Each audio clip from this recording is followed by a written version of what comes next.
Avoir 20 ans en 2021, c'est loin de faire rêver. Emma est étudiante en LEA à La Roche-sur-Yon.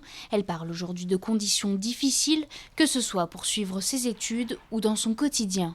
Au niveau des interactions sociales, il n'y en a pas beaucoup, hein. À part les caissières quand on va faire les courses, mais c'est tout, quoi.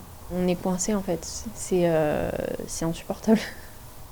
On peut rien faire et faut juste attendre en fait. Attendre qu'on nous donne des consignes qui n'ont plus ou moins de sens. Et c'est vraiment long et pesant.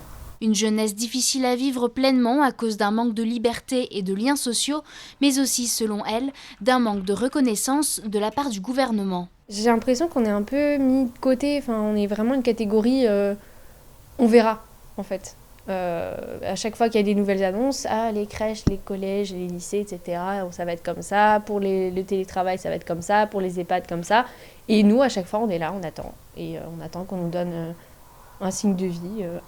Oui, au fait, les facs, débrouillez-vous. Du coup, nous on a des annonces qui sont faites bien en retard. Et c'est hyper handicapant. Une situation qui laisse de nombreux jeunes inquiets face à l'avenir qui les attend.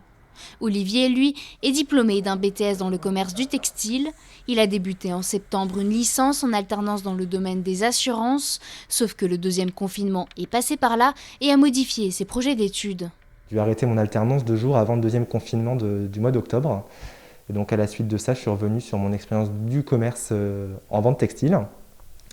Et il se trouve que j'ai perdu mon emploi il y a 2 semaines, de par la crise sanitaire. Et l'envie, comme je vous l'ai dit, de continuer mon alternance en septembre, c'était de viser un bac+3, pouvoir encore avoir une expérience en entreprise. Et tout ça a été beaucoup moins possible avec le Covid. Donc je me suis résigné à me lancer beaucoup plus tôt sur le marché du travail. Aujourd'hui, il essaye de retrouver un emploi, pas toujours évident de se faire embaucher en cette période. Pour lui, le plus difficile dans cette histoire, une incertitude, on ne sait pas si demain on aura plus de liberté, moins de liberté, et un peu une lassitude de tout ça et une envie de mieux, voire de retour à la vie normale. Le mal-être des jeunes se fait aujourd'hui de plus en plus ressentir. Malgré tout, Emma et Olivier se veulent confiants quant à l'avenir qui les attend, car c'est notamment sur leurs épaules que se construira le monde de demain.